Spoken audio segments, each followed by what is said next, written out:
A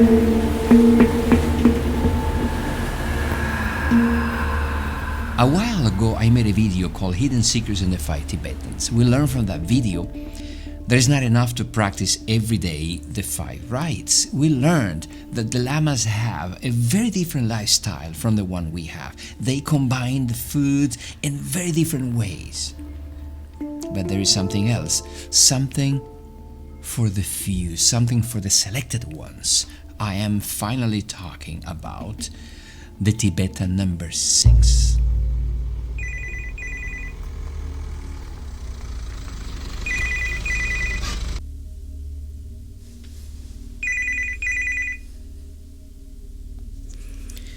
Yep. Can't believe that I'm making a video about the Tibetan number 6, man. I didn't want to do it. I never wanted to do it before. Why? Because it's something completely different from what we do. Something completely different from what's been told and taught. I'm just concerned about how people are going to take these, you know. I don't know.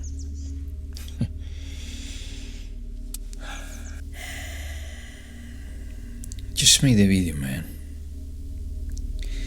Listen. Gotta go. Make the video and have fun. Okay? Bye. Okay, man. Okay. Thanks. Bye.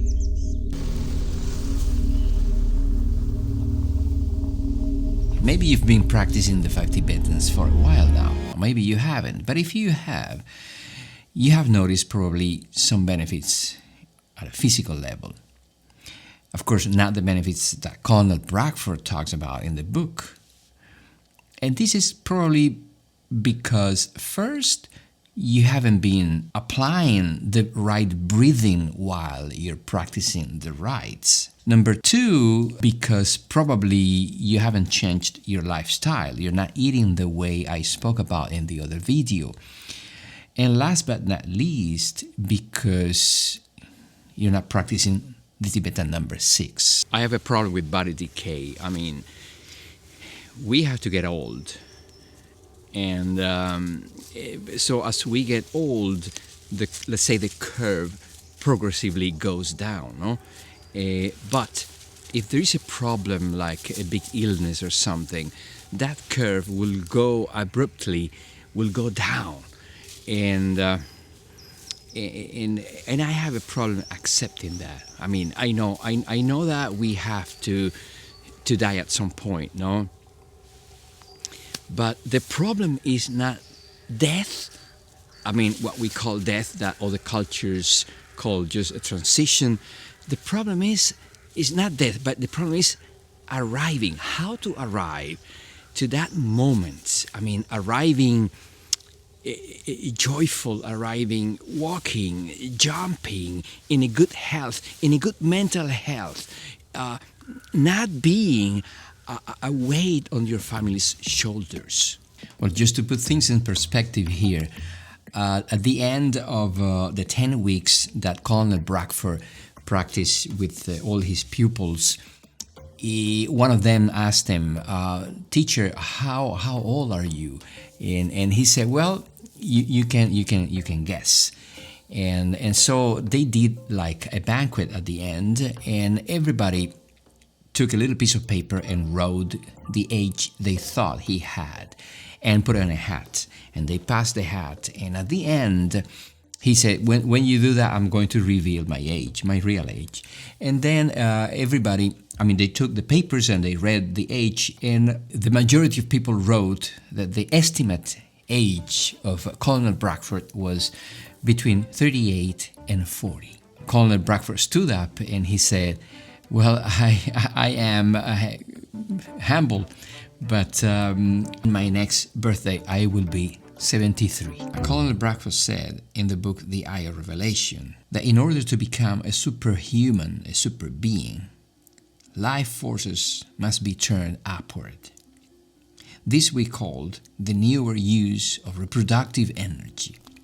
Turning these powerful forces upward is a very simple matter, yet man has attempted it in many ways for centuries, and in almost every instance has failed.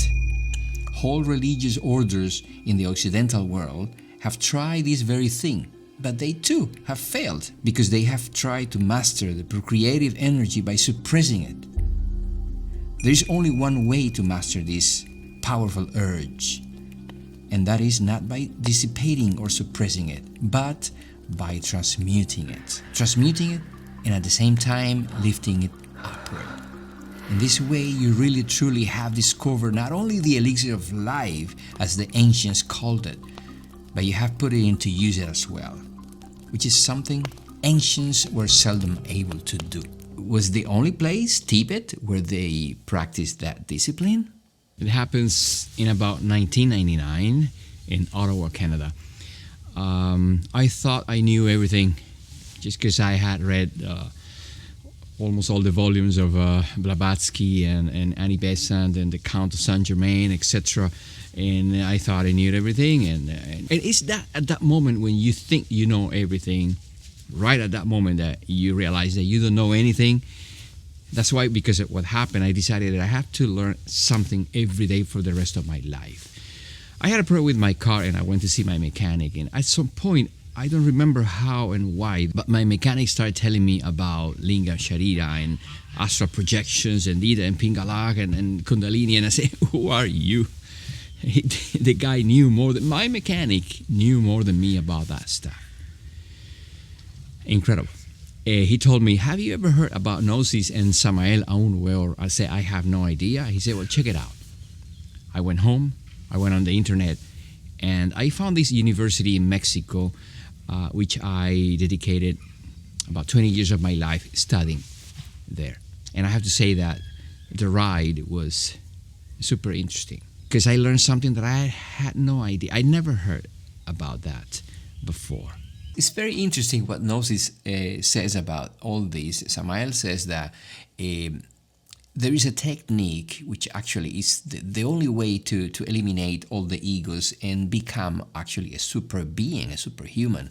It's actually through a practice called Maithuna, a secret and a sacred discipline practiced by many civilizations, by those selected people, the more advanced, because it was very difficult. It is very difficult to practice. Basically, what happens is that you make love to your partner, not sex. You know that sex is a different thing. We all know it. You make love to your partner, and then when the curve is at the peak, you sing some mantras, either verbally or mentally, and you will start building certain bodies that we are not born with. In Spanish, we call it solar bodies. In the Tibetan Hindu philosophy, they call it rainbow bodies. The important thing about this discipline is that there is no a waste of energy.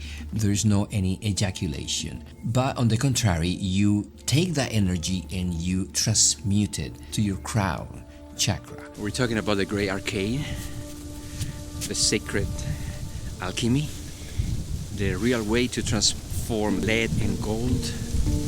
Interesting. Now it's funny because I've seen many things on the internet, even here on YouTube, about semen retention and no-fab and all that stuff. And I wonder, was that the same thing? And I certainly say no. First, Maithuna is something to do with your partner. But what happens if you don't have a partner? Well, you can do what Colonel Bradford did here, Tibetan number 6. On the other hand, Samael talks about that the only way to completely awake a Kundalini, it's working with a partner. But if you don't have one, you can do this exercise. You can do a certain pranayamas or breathing exercises. Actually, Colonel Bradford mentioned it here. It's called Uddiyana Bandha.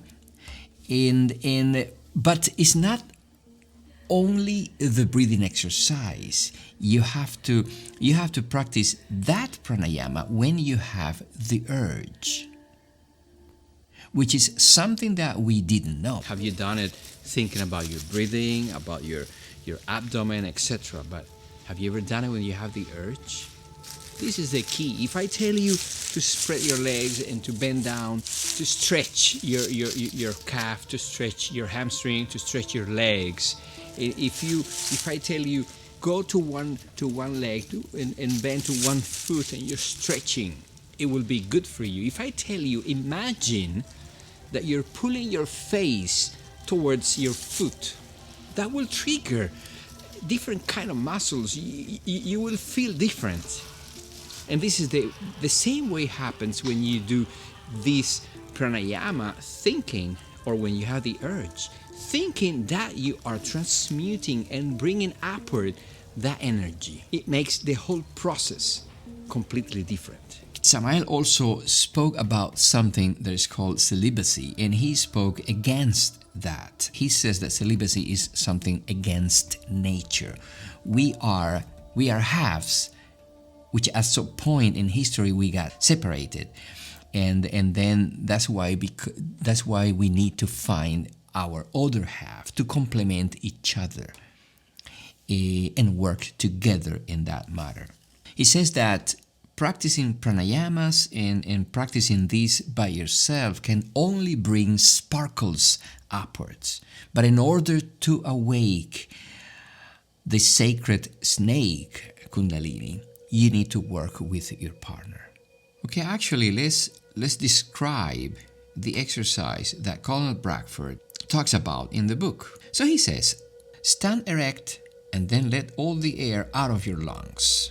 As one bends over and places his hands on his knees, force out the last trace of air, then with empty lungs, stand erect.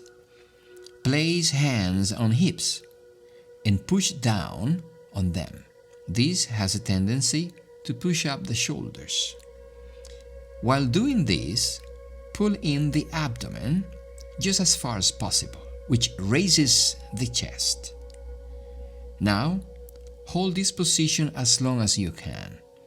Then, when you are forced to take air into the empty lungs, let the air flow in through the nose.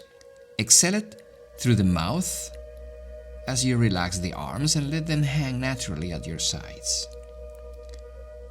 Then take several deep breaths through the mouth and nose and allow them to quickly escape through either the mouth or the nose.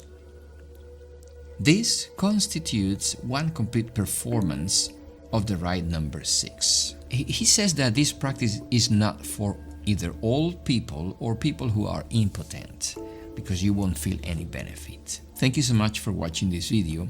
Let me know what you think about the Tibetan number 6 in your comments. I'll see you in the next one. Love